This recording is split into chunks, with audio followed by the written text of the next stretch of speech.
TalkNorth.com is powered by Bite Squad. Go to bitesquad.com or download their app. Get food to your door in minutes. Use the promo code TalkNorth to get your first delivery free. Talk North gets you your first delivery free.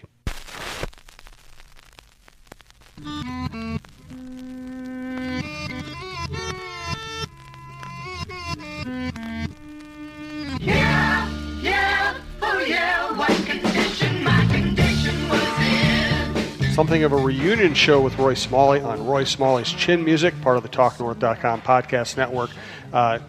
Right before the holidays, Roy was off, and I went and I had a long talk with Derek Falvey.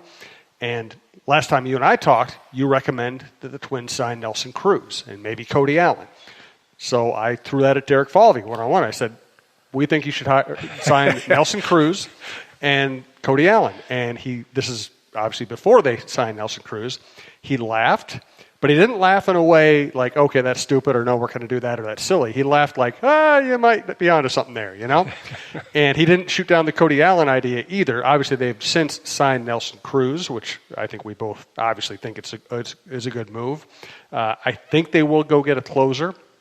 The other interesting thing that came up in that conversation, you can go back on the archives of Roy Smalley's Chin Music to hear that conversation, if you like. It was fairly revealing, I thought.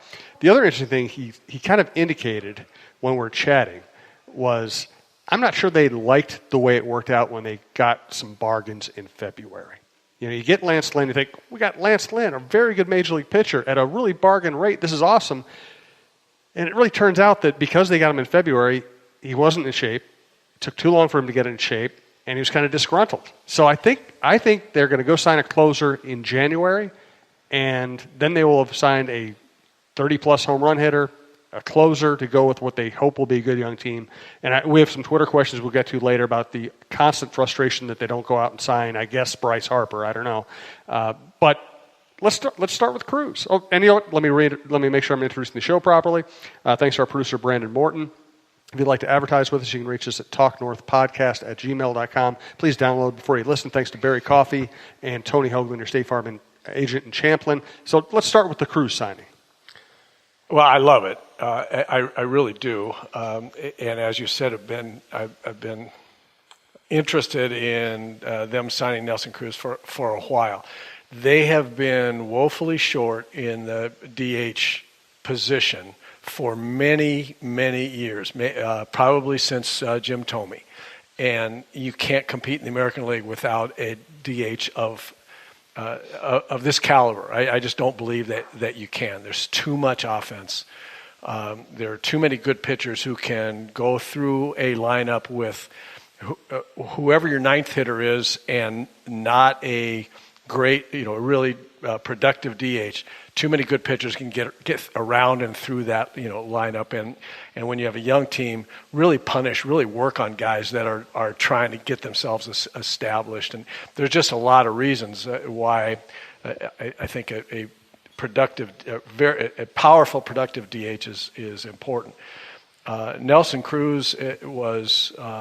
I don't think is by any means done, and I tweeted when it was happening, when it was announced, that it was a great move on many levels, and we talk about that. One of those levels is the lineup. Clearly, I mean, you stick him at third, or fourth in the lineup, and immediately your whole lineup gets better. Now, this is assuming that he can be somewhat the Nelson Cruz that he's been. There's no indication that there's a lot of drop-off.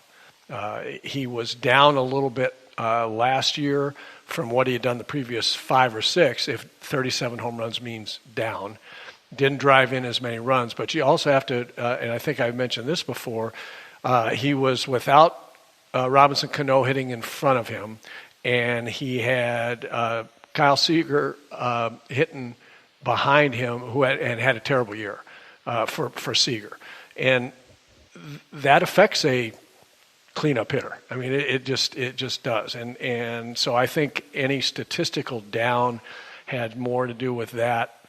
I think the 37 home runs is an indication that there's no drop-off, especially in that ballpark. I'm excited for him to hit in target field. There's no place in target field that can hold him. much like Sano, in terms of sheer strength, get the ball over the wall in any part of the ballpark. He keeps himself in good shape. He's a veteran guy that knows how to do all of that stuff. I just don't see, obviously as he gets older, and he is older, but as he gets, goes through this season and potentially the year after that, maybe you get older, you drop off a little bit.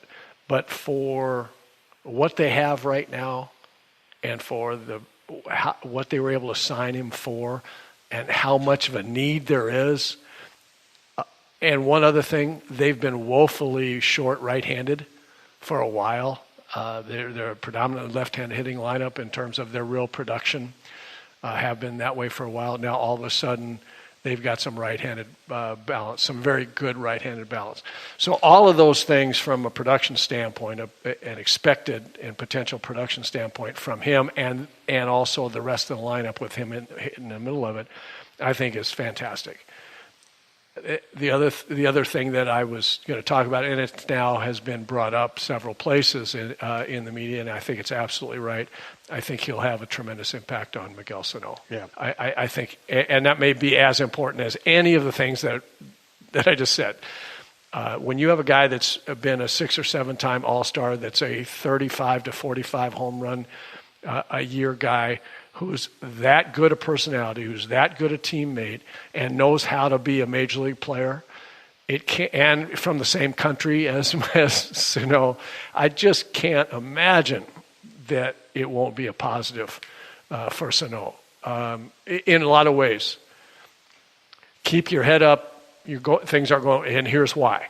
Right now, he's not hearing that from the hitting coach and the manager. He's hearing it from a peer, a big brother type. It's more important. And a guy who's made a lot of money, which is what Miguel Sano wants to do. Right. Hey, kid, by the way, here's a paraphrase or a potential conversation. Kid, you're swinging at 3 sliders in a row in the dirt every time up there. Don't do that anymore. Yeah. Let's talk about I remember when I was going through that. Here's what I think it meant. Here's how I got out of it. Here's how I adjusted. You have the same kind of strength that I do. You can do it this way. Those kinds of conversations, I don't think Cruz will shy away from it.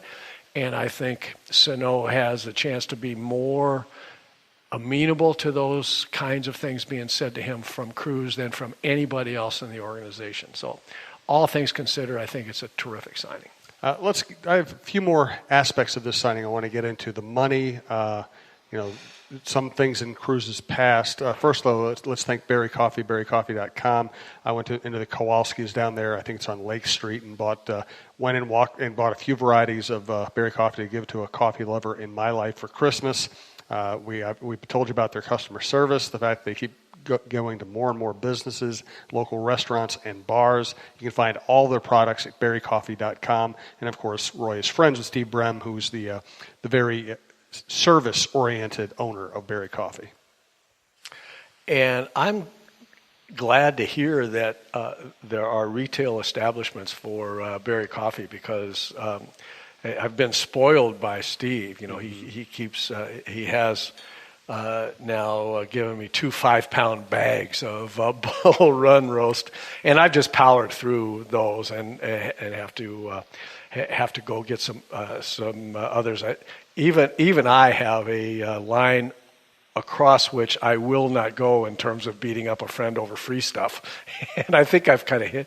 I think I've walked up to that line and am now buying my own berry coffee. So, and I'm glad that there are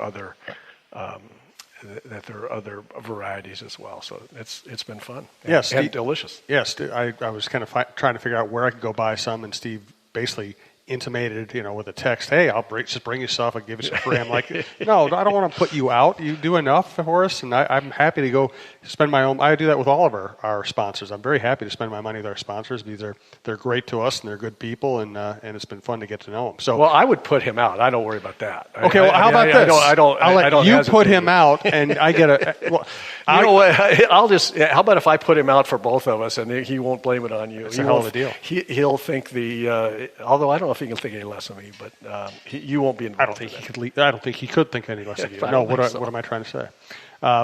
So check out berrycoffee.com. All their services, all their products, all their equipment, including their mini market for your business. So check out berrycoffee.com. Thanks to Steve Brem again. So I think the contract is ideal. Because I had suggested, I was talking to a Twins person, I said, God, if you can get Cruz on, say, like a 2-year deal worth $30 million, I think for what he could bring to you, that's a worthwhile risk.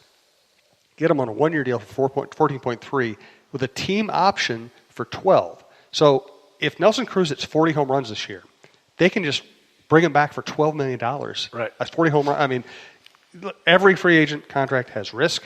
But I did a big piece for the Sunday Star Tribune, too, looking at contracts. Because this time of the year, and this is the point I make, this time of year, everybody wants the Vikings and the Twins to go out and go crazy and spend a lot of money. It's amazing how often the biggest contracts end up being really bad deals or not such great deals. And it's amazing how often you get good short-term deals. Jack Morris was here for 1 year, right? Chili Davis was here for 2 years. Jim Thome, I went back and looked at his numbers. He was here for 2 years. His first year, he was phenomenal. Yes. It's easy to forget just how he wasn't. It wasn't like a celebrity thing. He was great. Brett Favre, short term, great. It's when you go, multiple long-term out where you don't know how somebody's health is going to hold up or how their body's going to hold up or how their motivation is going to hold up. That's where you get in trouble. So I think the deal itself is great. Now, I have had That's such a good point. And I have had a lot of people say, hey, he's a PED guy. Just to be specific about it, he was not busted for using performance-enhancing drugs. He was busted he was disciplined as part of the movement against the biogenesis lab. So he was working with people who were thought to be dirty and who were supplying people like Alex Rodriguez with certain things. He wasn't specifically busted for using PEDs. It might be a gray area, but if we're going to talk about it, we might as well get the specifics right. Yeah, and he paid his dues for that, and then has had 5 similar kind of years that he had if he had been using. There was no drop-off. There was no Brady Anderson in Baltimore hit 50 home runs 1 year and then hit 6 the next or whatever it was, right. Once he stopped using it. I mean, it wasn't that kind of deal.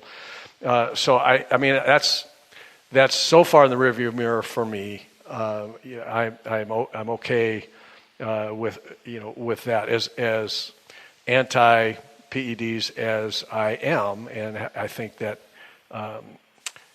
penalties should be more severe than they are. That was it for the time, and he did that and has gone on to be a terrific player. And I think the positives, far outweigh that negative in his. And we don't even know what exactly happened. So all things considered, I think that's just fine. The other thing that you talked about, if he hits 40 home runs, and you sign him for 20. If he hits 30 home runs and drives in 98 runs, that'd be great and too. Has an influence on Sano, you sign him for $12 million the next year. Absolutely. I mean, there's just so little downside here. I mean, I just, especially in the view of what the Twins have had at the DH position for a long time, or have not had, and what else might be out there to rectify my strong belief, a stated belief that you got to have a DH of that caliber in the American League. I mean, I just don't see anything but real upside there. And the other interesting aspect of this is Levine had worked with Cruz in Texas, so he knew him pretty well and thought a lot of him as a leader. Jonathan Scope played with Nelson Cruz and raved to him to the Twins, and Sano knows him, from being in the same country. So there's not much doubt that it's. I have seen players sign because they're quote unquote good clubhouse guys, and they turn out not to be. I don't think that's the case here. Well, and you don't want to just sign a good clubhouse guy, that's going to hit 219 and drive in 50 runs. I mean, what good is that? I mean, the best clubhouse guys always happen when the team's winning. Mm-hmm. When a team's losing, you hardly ever hear about a great clubhouse guy. It just doesn't have that much impact on a team that's not any good. We all believe that the Twins' young players or young roster has a chance to be pretty good over the next 5 years or 6 years. A productive DH of Cruz's caliber, who is also a good clubhouse guy, that's a nice plus. Absolutely. Let's get to you owe some Twitter listeners a story about a mound visit. We're going to do some more topical stuff, and we have a couple other good Twitter questions we want to get to. Do want to briefly thank Tony